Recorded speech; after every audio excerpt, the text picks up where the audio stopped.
Hello guys, AJ here. So sorry I haven't put up any new videos lately. It's been a while, school and work and all that good stuff. But oh, that's my phone. I'm not sure if you can hear it. If you can, I'm sorry. But do this in like one take. This is not really anything professional. But I want to give you guys my thoughts on The Killing Joke. I saw it with me and my friends. Well, I saw it with myself. Saw it with my friends on Monday. We saw it in the theater. And it's not like a review or anything. I just want to give my thoughts and hopefully, discuss it with you guys in the comments and stuff, social media. So, of course, The Killing Joke was one of the most anticipated DC animated movies for like a year now. And, man, my friend keeps texting me. Sorry. And, it was rated R, and I was really excited because, like, a lot of stuff you could do with rated R. Like, it could be as really dark and brutal as the graphic novel. Like I wanted to see that come to light. Like I want to see the insanity. But of course, as you know, if you read The Killing Joke, oh yeah, mind you, this will be a spoiler. So if you haven't seen the movie or read the graphic novel, I would advise you to like go watch it and then have this discussion with me. But so you've been warned that this will be spoilers, and I don't want to mess the movie up for you. So this is your time to leave. All right. I take it everyone who hasn't seen it left already. So anyway, it's based off the graphic novel, and it's kind of short. It's a very short graphic novel, and so they had to add more story to make the movie longer. Because I would say if they didn't add any story, it'd probably been like 30 to 45 minutes long, and that's not really a movie. That's like a short film right there. So what they added in was more backstory and character, like more character, showing Batgirl's character. Sorry, I can't really find my words right now. Oh, and this is like, yeah. So I'm kind of like going off script or anything. I'm not going on script or anything. It's just rambling, I guess. Anyway, so they paid more attention in the beginning of the movie about pay more attention to Batgirl. And Batgirl's not my favorite character. I like her Oracle character more. But I was excited to see more like female like development, like development of female characters. Like I don't want, like I'm tired of them being like in the shadows and like behind, like in the sidelines and stuff. So it was nice to see that. But there is some negative effects to it, I should say. I may be like the only one who feels this way, and if you guys, feel this way, we could discuss that. If you don't, I respect your opinion, and everyone has the right to an opinion, and I don't hate you or anything like that. But she wasn't portrayed in the most positive way.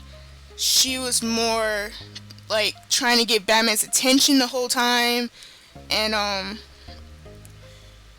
she expressed a lot of anger. There was a lot of tension between the two characters, and of course, you can see that there was a lot of tension between excuse me, Batman and Robin. Because Batman's kind of a control freak in a way, and he, whatever he says goes. He's the leader, but he's more like a boss.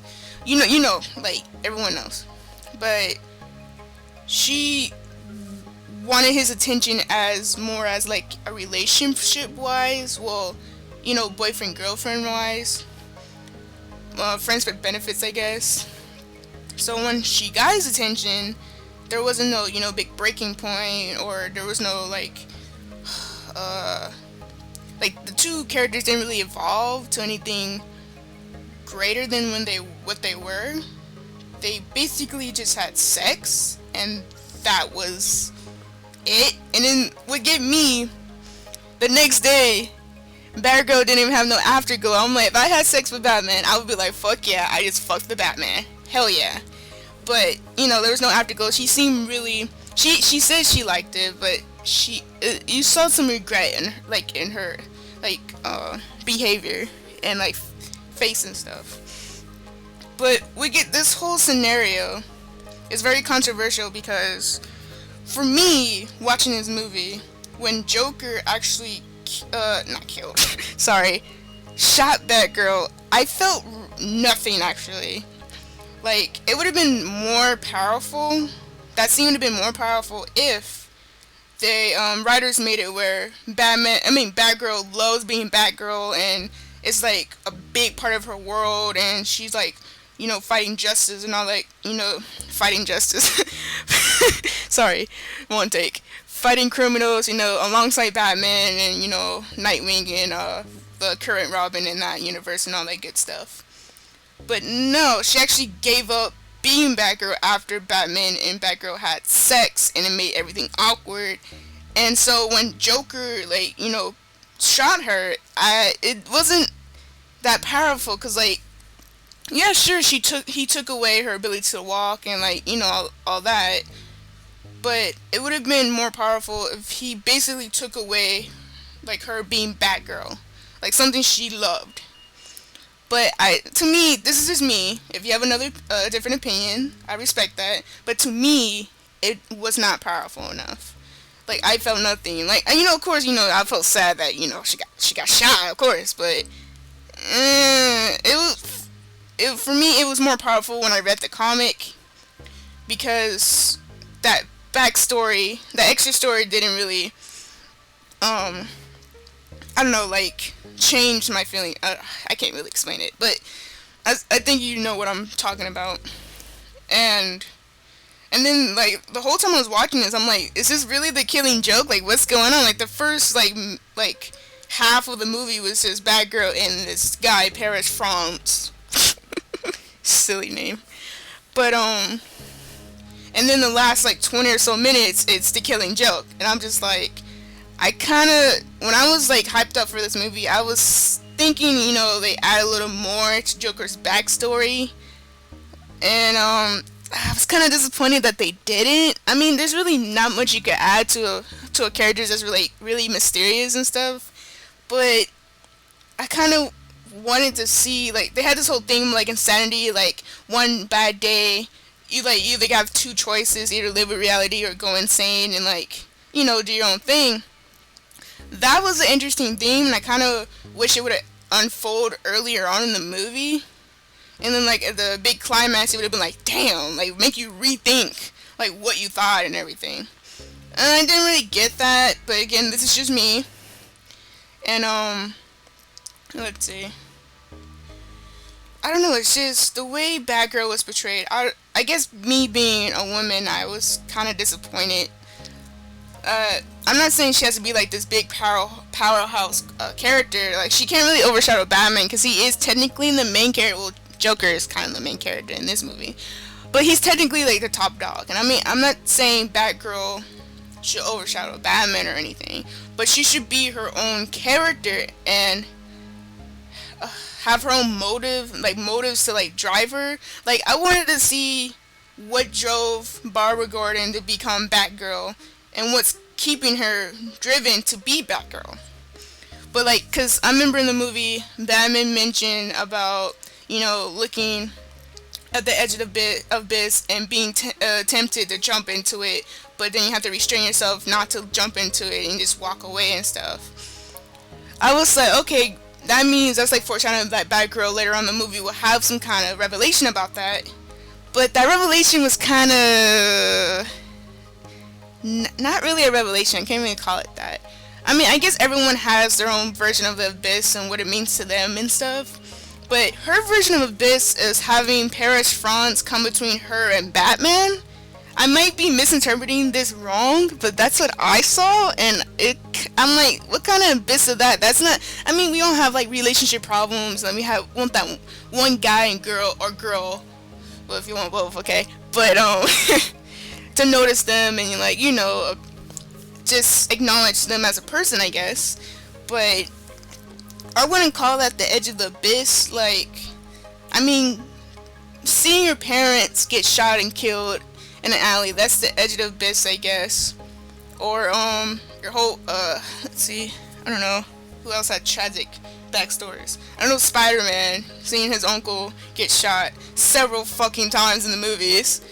But I don't know, it's just that whole, like, him, like, Paris France getting in the way of Batgirl and Batman. Again, that could have been a real, like, good, like, move in the writers if it was more effective, because Batgirl and Batman didn't really have anything to begin with besides their like business relationship and then their their one night stand and all that.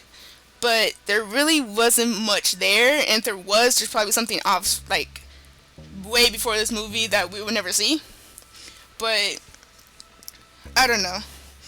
So those are just my thoughts.